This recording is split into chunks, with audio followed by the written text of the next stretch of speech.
बिस्मिल्लाहिर्रहमानिर्रहीम, अस्सलाम वालेकुम, welcome back to NG con academy. अच्छा जी, बिल्कुल गौर से देखें मेरी तरफ। स्ट्रक्चर ऑफ वायरस जब आप देखें, इससे पहले हमने इसकी कंपोजिशन का जिक्र किया था कि वायरस जनरली एक न्यूक्लियो प्रोटीन पार्टिकल है। वायरस क्या है? न्यूक्लियो प्रोटीन पार्टिकल है। ये न्यूक्लियो प्रोटीन पार्टिकल, अगर आप वायरस का ओवरऑल स्ट्रक्चर देखें तो ये दो चीज़ों से बना होगा। दो डिफरेंट स्ट्रक्चर्स आपको नज़र आएंगे, उसमें फिर सब स्ट्रक्चर्स ये मौजूद है। बिल्कुल गौर से मेरी तरफ देखें। फेडरल की बुक जब आप उठाएंगे उसमें ये टॉपिक आपको मिलेगा। जनरल स्ट्रक्चर का टॉपिक थोड़ा सा क्लियर कट और डिटेल में वहाँ पे लिखा हुआ है। एक है वायरल कोट और दूसरा है वायरल कोर। ठीक है, एक क्या है? वायरल कोट और दूसरा है वायरल कोर। ज़रा तवज्जो आपने रखनी है कि कोर किस चीज़ से बना होगा। Remember that core is made up of viral genome.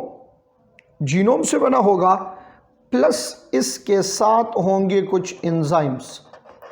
इन दो चीज़ों से वायरल कोर बना है। And try to remember that core is actually inside structure of the virus. ये वायरल का क्या है? इनसाइड है। कोट क्या है? कोट हमारे पास आउटर स्ट्रक्चर होगा वायरस का, और कोट की जो कंपोजिशन आपको मिलेगी इसमें दो चीज़ें हैं। एक इसमें होगा हमारे पास कैप्सिड और दूसरा होता है इन्वेलप। अच्छा, यहाँ आपने बेटा गलती नहीं करनी और ये देखना है कौन सा स्ट्रक्चर कहाँ है और कहाँ नहीं है। मेरी बात बिल्कुल गौर से सुने। जीनोम जो है, जीनोम मैंने पहले भी कहा था, दिस में भी डीएनए और आरएनए दोनों में से कोई एक होगा। जीनोम डीएनए और आरएनए है। अब ये हर एक वायरस में इन दोनों में से कोई एक होगा। सिंगल स्ट्रैंडेड डीएनए भी हो सकता है, डबल स्ट्रैंडेड डीएनए भी हो सकता है, सिंगल स्ट्रैंडेड आरएनए भी हो सकता है, डबल स्ट्रैंडेड आरएनए भी हो सकता है। इन चार फॉर्म्स ऑफ जीनोम में से कोई एक होगा। एंजाइम्स आप याद रखें कि ये हर एक वायरस में नहीं होंगे। नॉट इन एवरी वायरस, हर एक में नहीं होंगे। इस तरह कैप्सिड अगर आप देखें तो ये बना होगा किस चीज़ से? प्रोटीन से। बट ये इन्वेलप जब आप देखते हैं, ये ज़्यादातर हमारे पास जो इन्वेलप की कंपोजिशन है वो लिपोप्रोटीन है। इन्वेलप की कंपोजिशन हमारे पास क्या है? लिपोप्रोटीन है। बट ये भी याद करें कि ये इन्वेलप भी हर एक वायरस में नहीं होगा। Not in every virus. तो इधर एक बात कंक्लूड कर लें बेटा कि जीनोम और कैप्सिड ये तो होगा हर एक वायरस में, बट एंजाइम्स और इन्वेलप ये हर एक वायरस के अंदर नहीं होता। क्लियर है कंसेप्ट? अब बिल्कुल तवज्जो से आप मेरी तरफ देखें। यहाँ मैंने कहा, आप इसको पहले भी हम जीनोम के बेस पे जो क्लासिफिकेशन हमने की उसमें लिख चुके हैं कि इधर सिंगल स्ट्रैंडेड डीएनए और डबल स्ट्रैंडेड डीएनए, इधर सिंगल स्ट्रैंडेड आरएनए और डबल स्ट्रैंडेड आरएनए। यहाँ आपने ये सीखना होगा कि ये एंजाइम क्या करता है, इस एंजाइम का फंक्शन क्या है। रिमेंबर, इसका फंक्शन है कन्वर्जन ऑफ जीनोम और मॉडिफिकेशन ऑफ जीनोम। तो ये कन्वर्जन किस चीज़ के लिए होता है? टू फैसिलिटेट और for facilitation of life cycle, कि ये वायरस क्या करें? अपना लाइफ साइकिल कंप्लीट करें।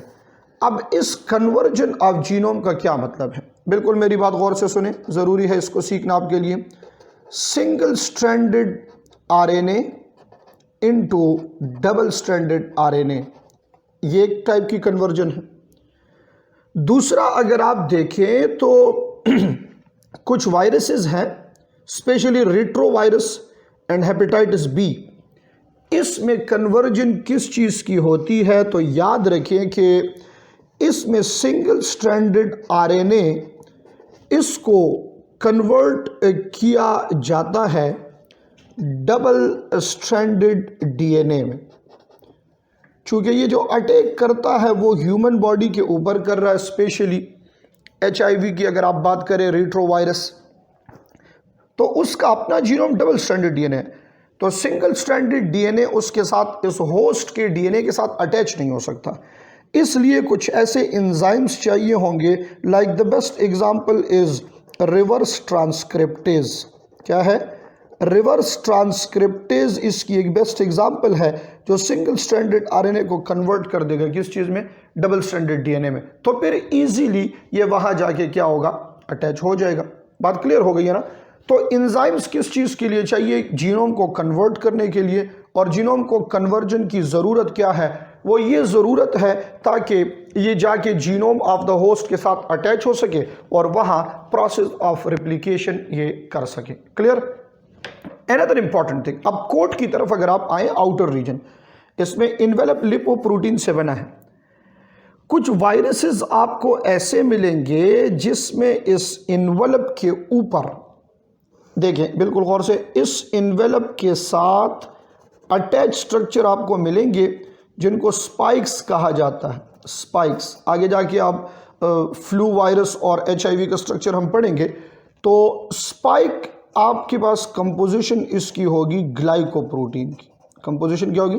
ग्लाइकोप्रोटीन। तो आपने गलती नहीं करनी, इन्वेलप लिपोप्रोटीन, लिपिड और प्रोटीन से बना है। इन्वेलप के ऊपर अटैच जो स्पाइक्स हैं वो ग्लाइकोप्रोटीन यानी कार्बोहाइड्रेट और प्रोटीन से बने हैं।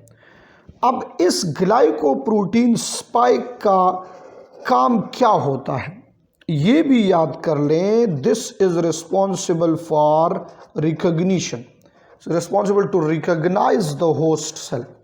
ये होस्ट सेल को क्या करता है? रिकॉग्नाइज करता है कि जाके अटैक कहाँ करना है, किस चीज़ के ऊपर करना है।